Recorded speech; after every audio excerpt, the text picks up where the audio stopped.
The Beginner's Guide to Scholarships. I also thought about the title Scholarship for Idiots, then thought that many of you have such a stellar background in education and experience and would be really ticked off.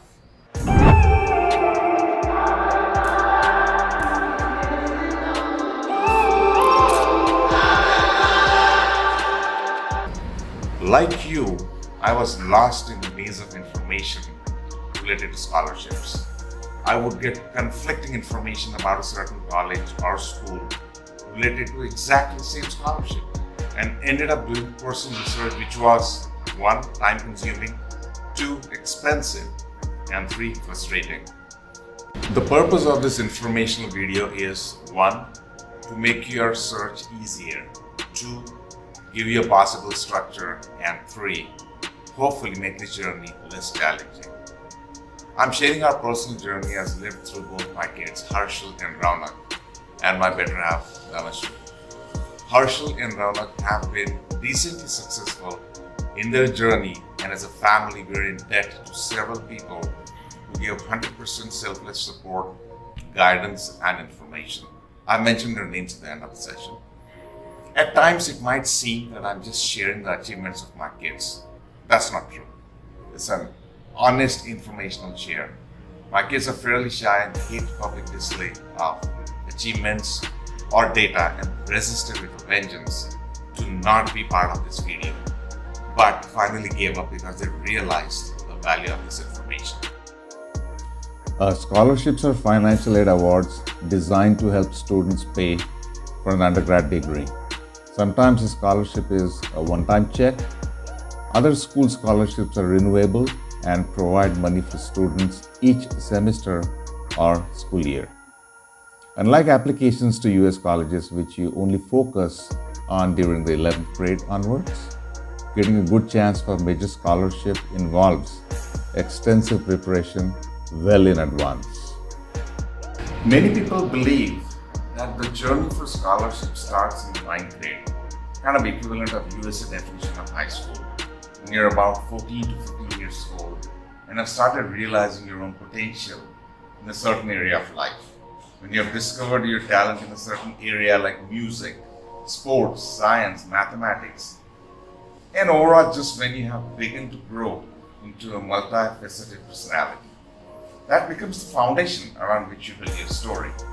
But I personally beg to differ. I believe the preparation starts as early as primary when kids are around 10 to 12 years of age.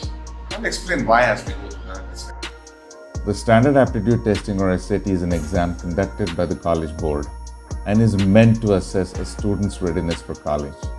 It functions as a competitive exam since your SAT score often becomes a differentiator during college applications.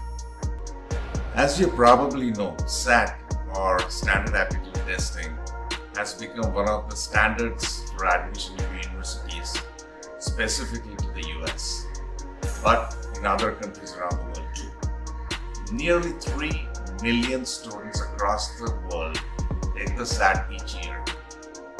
In 2012, approximately 13,000 students in India gave the SAT for admissions into foreign universities, while almost 10,000 of the students ended up pursuing further education in the US. The ACT is another standardized test. It's mostly similar in purpose to the SAT, but there are some differences associated between the two.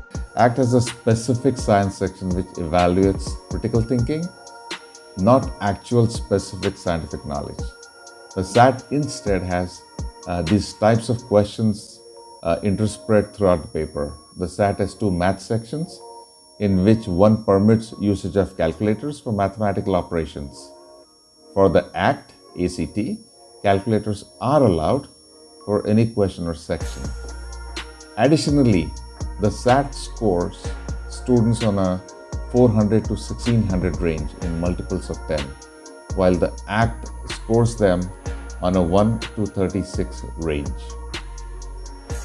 I started my US college preparations in December 2018, back when I was still a first year student at Ferguson Junior College. The entire process was very tedious and very challenging for me, and I just want to make it easier for others like me who are facing even more difficult circumstances possibly. I swiftly registered for the May 2019 SAT and registered for a class for the same.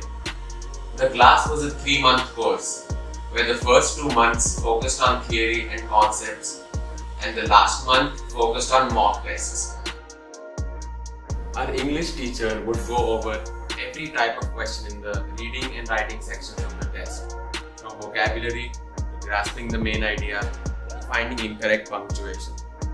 She took every effort to familiarize us with every aspect of the test and to prepare us for any situation we may face. Our math teacher, on the other hand, would look at every single concept included in the math syllabus. We would do several easy standard questions followed by a few difficult and challenging questions so we could properly grasp the topic at hand.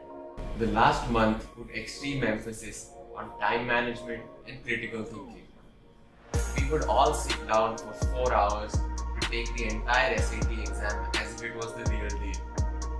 We would also get our results almost instantly after the exam, so we could discuss our mistakes and also discuss how to do better the next time. Math was never really a challenge for me or for anyone else I saw.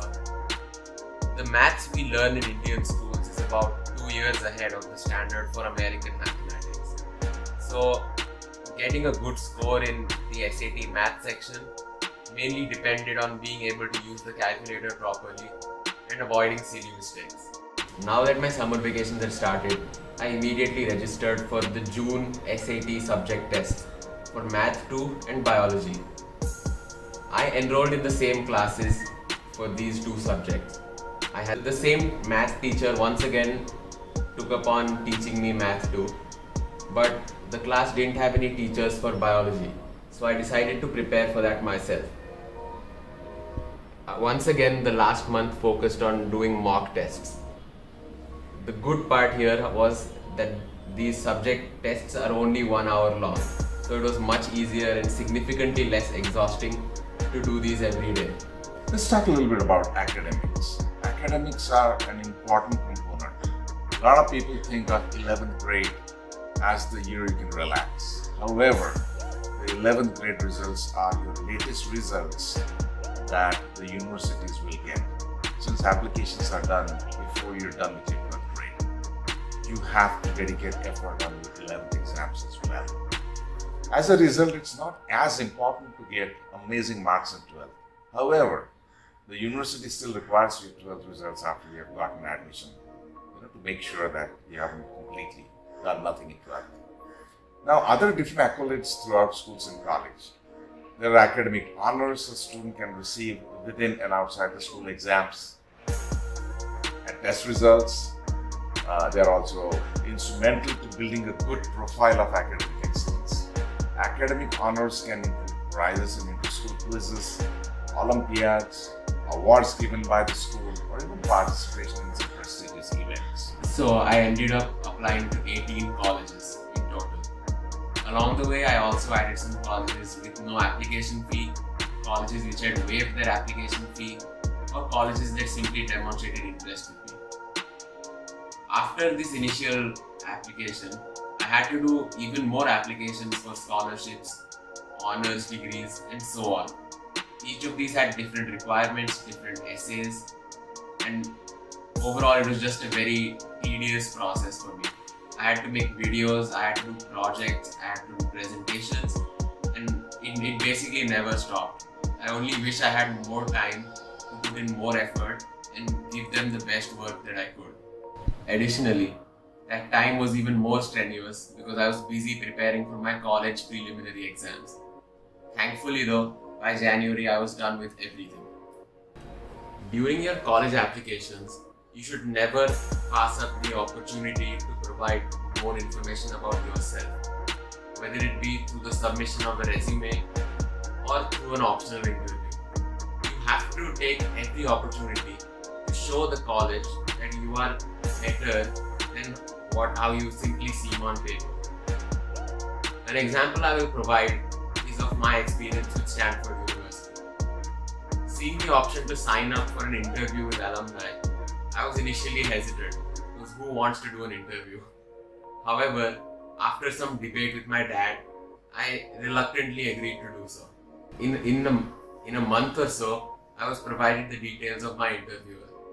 I instantly researched his profile on the internet, and to my surprise, I found that he was the CEO of a company that specializes in applied mathematics. I have an avid interest in mathematics, so I was instantly curious and wanted to talk to him more.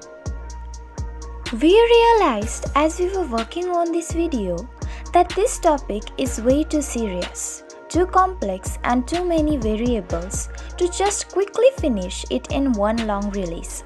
So, we have broken it into 3 short 10-minute sessions. Hope it makes sense to you. The video talks about the beginner's guide to scholarship, scholarships, SAT, ACT, Raunak's journey, academics. Please await for our video 2, which is part of the video 1, 2, 3 series.